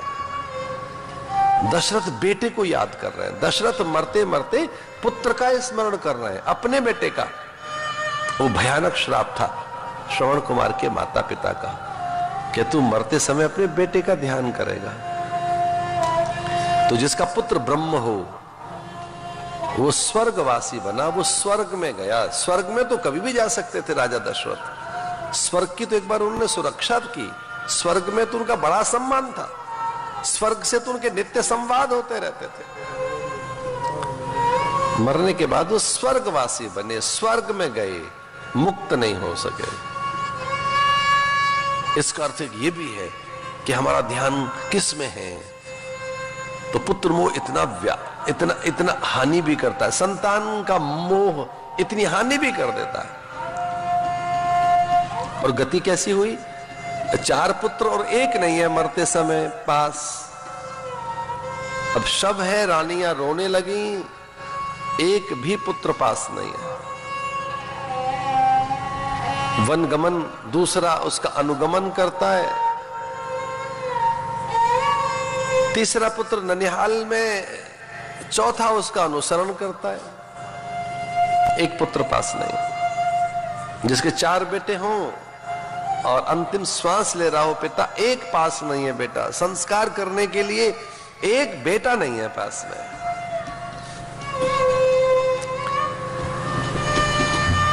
अब भारी शोक हो गया और एक अराजकता सी हो गई, अव्यवस्था हो गई, एक रिक्तता सी छा गई। पूरी अयोध्या में शून्यता निर्मित हो गई। एक अलग प्रकार की वो शून्यता है कि अब राजा कौन है, सत्ता किसके पास, आदेश कौन देगा, अधिकारी कौन है, किसका आदेश चले, किसका अनुदेश चले, कौन अधिकारी है, किसकी आज्ञा माने, किसको क्या कहें, किससे पूछें, अब बड़ा कौन है।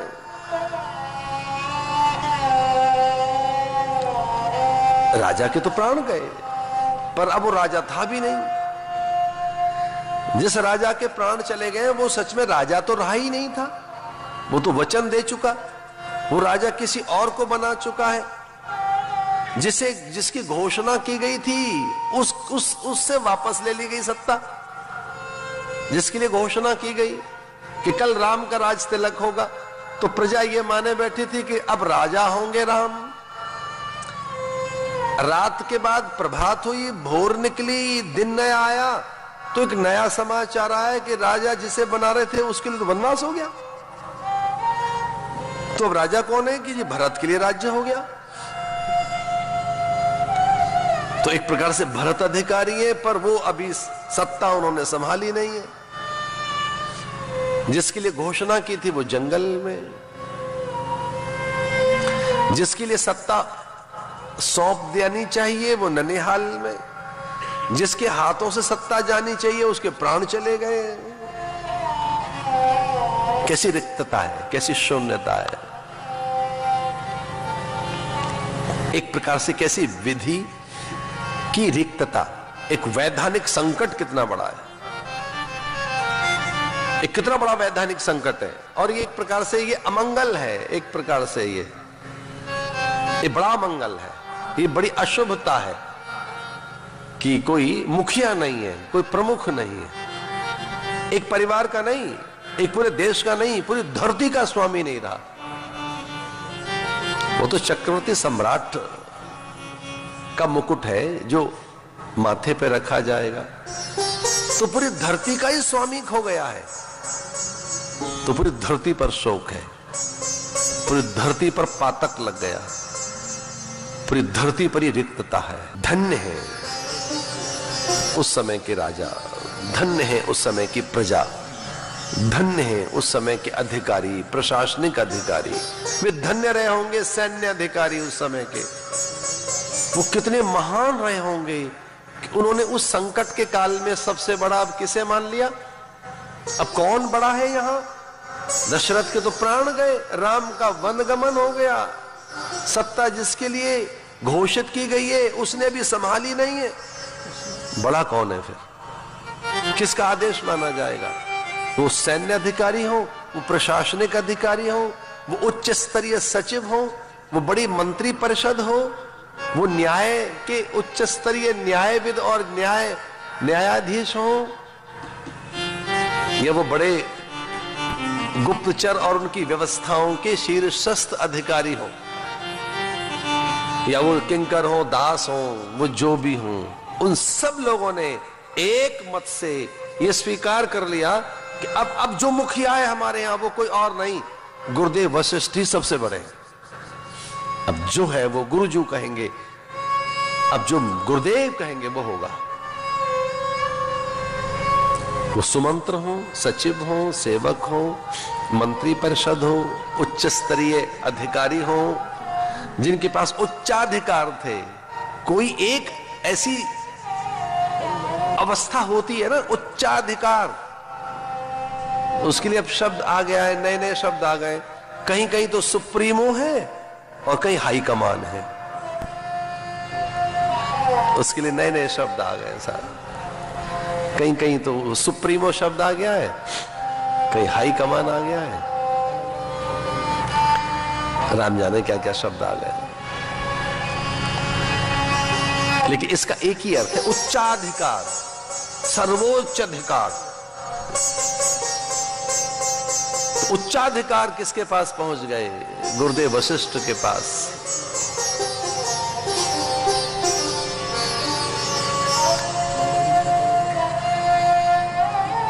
अब वो शव रखा जाए, ऐसी व्यवस्था की गई कि जब तक कोई पुत्र ना आ जाए, मुखाग्नि कौन देगा, जलांजलि कौन देगा, कौन अग्नि संस्कार करेगा? बेटे को बुलाया जाए। एक तो जंगल निकल गया, वो तो कभी नहीं लौटेगा, तो ननिहाल में पाती भेजी जाए, फिर वो भी शीघ्रता के साथ। ऐसे गुरुदेव ने राजपत्र पर अपने हाथों से भरत के लिए पत्र लिखा, राजपत्र पर, सरकारी कागज पर, अपने कागज पर नहीं।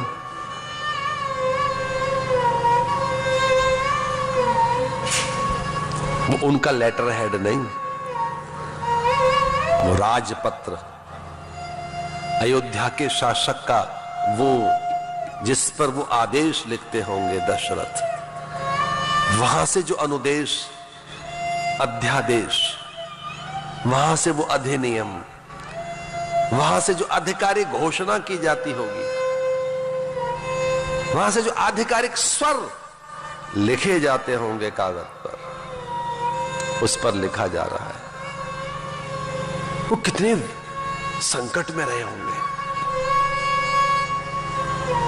वो क्या शब्द लिखे उसमें, वो क्या लिखे कि दशरथ मरण हो गया, वो ये लिखे कि राम वन गमन हो गया, वो ये लिखे कि यहां भारी पातक है, वो ये लिखे कि अयोध्या उजड़ी हुई अनाथ सी हर पल रोदन करती है, वो ये लिखे कि मैं बहुत व्याकुल हूं, वो क्या लिखे?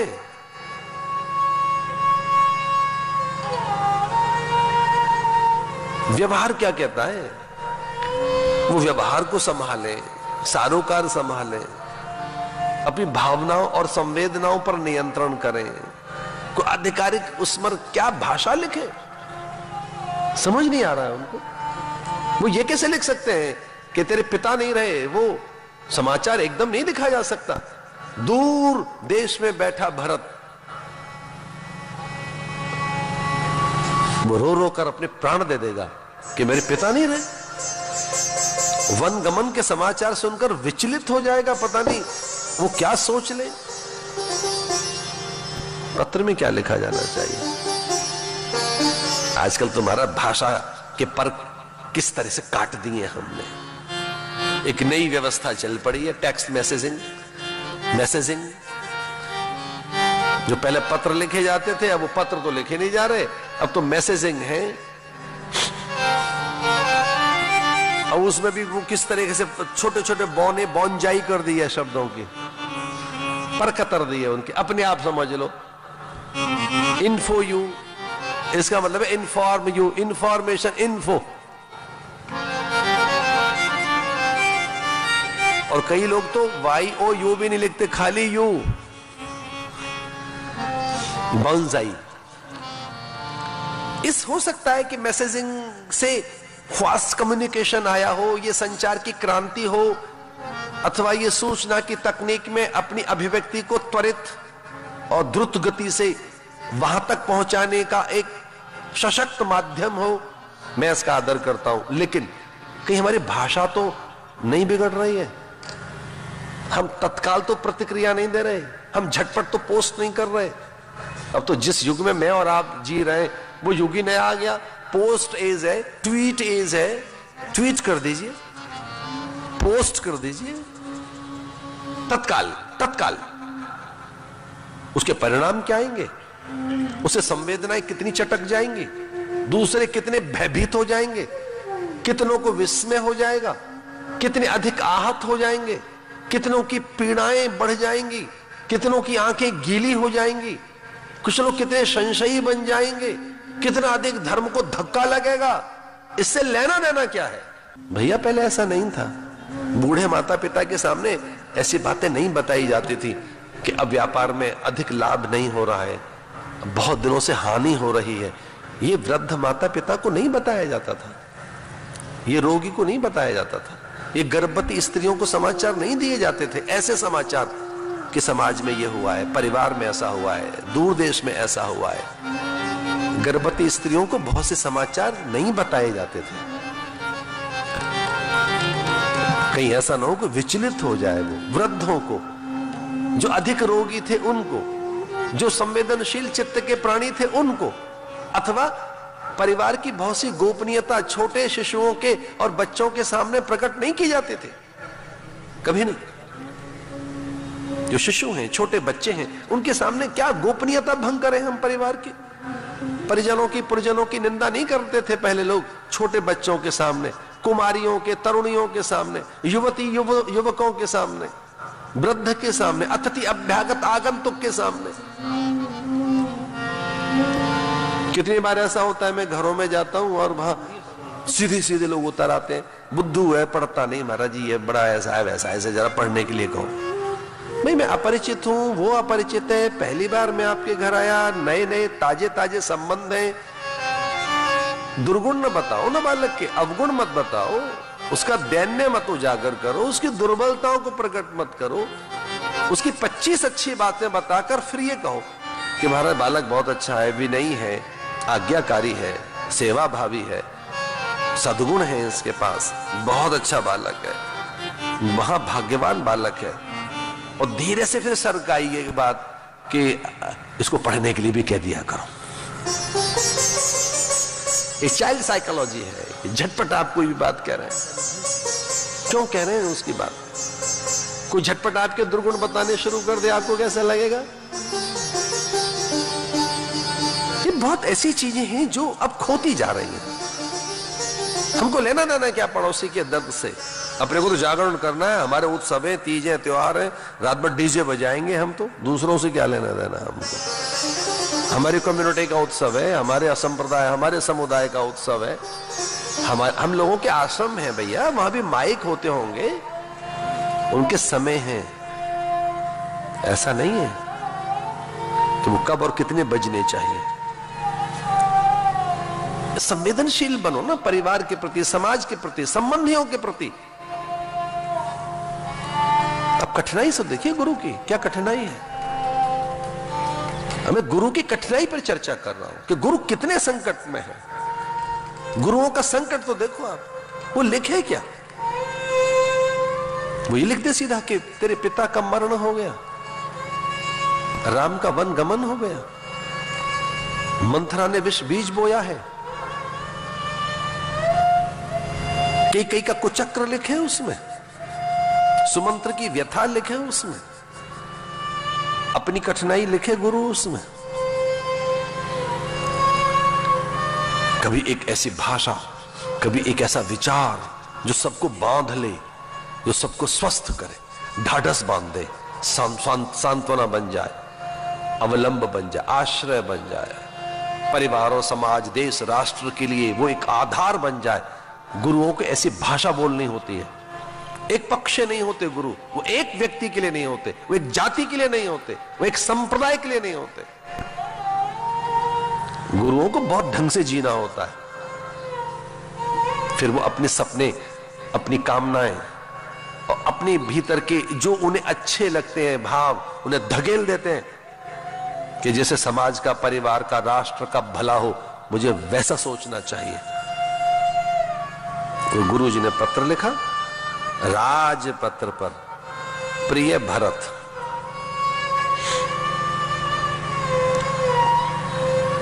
अवध अविलंब आओ। अवध में अविलंब लौटिए, आपका आत्मीय वशिष्ठ, गुरुदेव वशिष्ठ। प्रिय भरत, अब उसमें देखिए आशीर्वाद नहीं लिखा है, शुभकामनाएं नहीं है। पत्र तो यहां से शुरू होता है कि यहां के समाचार सब ठीक ठाक है, आशा करता हूं वहां भी सब ठीक होगा और बस जल्दी चले आना। समाचार लिखें क्या? अत्र कुशलम, यहां कुशल है ही नहीं। जब कुशल है नहीं तो क्या कुशलता लिखे? यहां कुछ अच्छा ही नहीं तो क्या अच्छा लिखे? तो अयोध्या का तो कोई समाचार लिखा ही नहीं उन्होंने। प्रिय भरत, अवध में अविलंब लौटिए। अविलंब, पत्र देखते ही तत्काल चल पड़ो अयोध्या। आपका आत्मीय शुभ चिंतक गुरु, ये लिखना भूले नहीं वो। उनको लिखा मुझे बताना होगा कि मैं कौन हूं। गुरु, आपका गुरु वशिष्ठ। और कैसे लोगों के हाथ में चिट्ठी दी वो कि उसे पढ़ न ले? वो किन लोगों के हाथ में चिट्ठी दी कि वो समाचार न बता दे वहां अयोध्या में क्या हुआ है? ऐसे सचिव, सेवक, ऐसे प्रिय अपने लोग होने चाहिए। केवल धन कमाते रहेंगे हम, बड़ा भवन बनाते रहेंगे, केवल महंगे वाहन की चिंता करेंगे, ब्रांडेड ज्वेलरी घर में आती रहे, इसी की चिंता में लगे रहोगे? कि कुछ ऐसे लोग भी बनाओगे जो विश्वसनीय हो, शुभ चिंतक हो, गोपनीयता सहेज के रखें, पीढ़ियों के उद्धार के लिए आपके प्रयत्न में उनके भी कहीं प्रयास साथ साथ रहे। मेंटेन करना पड़ता है, ऐसे रिलेशन बनाने पड़ते हैं, वो लोग तैयार करने पड़ते हैं, उनके लिए भी जीना पड़ता है। और गुरु ने ऐसे विश्वस्त प्राणी तैयार किए होंगे, तभी तो वो पहुंच गए ननिहाल में। और कोई अयोध्या का समाचार उन्हें उगल नहीं दिया, प्रकट नहीं कर दिया, अभिव्यक्ति अपनी उजागर नहीं की, पीड़ाएं उनको थी। दशरथ के मरने के समाचार बताए नहीं उन्होंने, राम वन गमन की सूचना को उन्होंने या उस समाचार को उजागर नहीं कर दिया। ये गुरु की हिदायत थी कि जो पत्र है बस यही देना है, कुछ और नहीं बताना है। देखें रात भयानक सपना, जाग करें कटुकोट कल्पना। तुलसीदास जी लिखते हैं कि भरत को कुछ नहीं हुआ। हाँ, भरत को तो बड़े सपने आ रहे थे, बुरे सपने। और ऐसा कहते हैं कि भोर का सपना भावी की आहट होता है, कि जो कुछ अघटित हो जाए उसका संकेत होता है, एक अनुमान भी होता है, वो कभी प्रमाण भी होता है, वो कभी वो कोई संदेश भी होता है, वो कोई शिक्षा भी होता है, वो सुधरने के लिए भी कई बार एक बड़ा संकेत होता है। वैसे 7 प्रकार के सपने बताए गए और रामायण में तो कई सपनों की चर्चा है। त्रिजटा ने भी सपना देखा था, सपने बानर लंका जारी। मैंने सपने में देखा है कोई वानर आया है, लंका जलाकर राख कर दिया उसने। सीता को त्रास मत दो, सीता को भय मत दिखाओ, सीता का अपमान मत करो। सीता जगत जननी है, जगन माता है ये। अरे निशाचरी हो, इसके सामने संभल कर रहो, भाषा ठीक रखो अपनी, ये जगन माता है। और मेरा सपना सच होकर रहेगा, देख लेना। मैंने सपने में बानर देखा है कोई जिसने लंका को जलाकर राख कर दिया। अभी तो हनुमान दिखे नहीं थे, त्रिजटा को सपना आ गया था उसे, कौशल्या को सपना आ गया था। कई बार सपने सच्चे होते हैं, उपदेश होते हैं स्वप्न। अज्ञात और अनागत जो है या आगत जो है, उसका भी वो संकेत देते हैं। जाग करें कटुकोट कल्पना, देखें रात भयानक सपना। पसीने से भीग गए भरत, भयानक सपना। अयोध्या में गहरी धुंध है, धूम्राच्छादित अयोध्या, धुआं धुआं अयोध्या में, कुछ नहीं दिखाई दे रहा है। सपने में भयभीत होकर भागता है राम के पीछे। भरत, ये सपना देखा भरत ने कि धुआं धुआं धुआं हो गया पूरी अयोध्या में। वो भागते हैं पीछे राम के, राम उनके हाथ नहीं आते। वो भयभीत है कि राम रूठा हुआ दिखता है सपने में, और मेरे राम कभी रूठ नहीं सकते। राम को रूठना आता ही नहीं, राम मेरे लिए कभी नहीं रूठ सकता। लेकिन मुझे ऐसा क्यों लगता है कि राम और कौशल्या रूठे बैठे हैं, वो दिखाई नहीं दे रहे। राम बहुत दूर चले गए हैं, लखन बहुत आवेश में दिखाई देता है मुझे। ऐसा लगता है लक्ष्मण मेरे प्राण ले लेंगे। मुझे सपने में यह क्यों दिखाई दिया कि लक्ष्मण इतना क्रोध में है कि मेरे प्राण ले लेगा। भैया रूठा है, दूर भाग रहा है। सपने में वो ऐसा सोचते हैं कि पिता कहां है, तो पिता नहीं दिखाई दे रहे। वो बहुत प्रयत्न करते कि पिता दिखे सपने में, पिता नहीं दिख रहे, कोई नहीं दिख रहा है। पसीने भीग गया भरत। एक बार को तो मन हुआ कि रिपुदमन शत्रुघ्न को बताया जाए, कुछ हो गया भैया अयोध्या में। पर सोते हुए शत्रुघ्न को देखकर भरत चुप रह गए। अपना दर्द छोटों को नहीं बताया जाता, ये याद रखना, बड़ी साधना है ये। अपने दर्द मत बांटो छोटों के सामने। वृद्ध को दर्द मत बताओ, रोगी को दर्द मत बताओ। जिनका दुर्बल चित्त है उन्हें अधिक और कष्ट मत दो। सहना सीखो, दर्द को पीना सीखो, उसके निवारण के लिए अच्छे विचार करना सीखो। दुख न रहे उसके निवारण और समाधान के लिए उपासना करो। और जब बहुत भयभीत हो गया भरत का मन, तब उन्होंने भोर में उठकर शिव का अभिषेक किया। तुलसी बाबा लिखते हैं, विप्र जिवाएं दे विधि दाना, शिव अभिषेक करें विधि नाना। विधि पूर्वक नाना प्रकार से, अनेक प्रकार से शिवाभिषेक करने लगे। वो शिव का ध्यान करने लगे। शिव विश्रांति देने वाला देवता है, समाधि देने वाला देवता, संशय भ्रम और भय को दूर करता है। शिव का अभिषेक और शिव की उपासना, इसे वो भगवान का ध्यान करने लगे कि मेरी अयोध्या में सब कुशल रहे, मेरी अयोध्या में कुछ अघटित न हो जाए। एक ऐसा सपना। अच्छा, योगियों को सपने नहीं आते, स्वस्थ प्राणी को सपने कम आते, और ड्रीमिंग ज्यादा हो रही है, इसका अर्थ है कुछ गड़बड़ है भाई। जिन्हें सपने ज्यादा आते हैं, इसका अर्थ है कि भाई कहीं कोई चित्त विकृति है, मनोविकृति है, कहीं कोई दुर्बलता तो है। और मीठे आ रहे हैं तो अच्छी बात है, कुछ अच्छे सकारात्मक और मीठे अच्छे सपने आते हैं कि रोज ही आप राजा बन जाते हैं तो बुरा क्या है। कम से कम रात को तो राज कर लेते हो।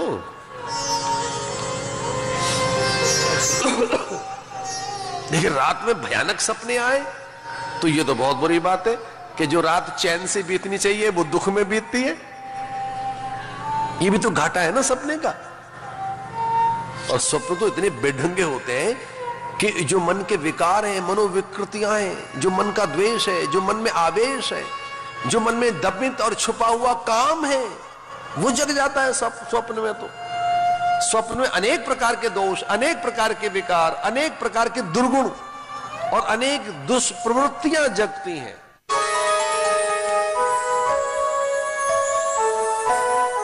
किसी सज्जन व्यक्ति का रोज मेल हो जाए, साधु संगति मिल जाए, सत्संग मिल जाए, तो ये भी मंगलकारी शगुन है। कहते हैं दिन आपका शुभ हो, जीवन आपका शुभ हो, रोज किसी ग्रंथ के 2 वाक्य पढ़ लीजिए। आपका जीवन शुभ हो तो किसी साधु सज्जन श्रेष्ठ मनुष्य के साथ मिलना हो जाए।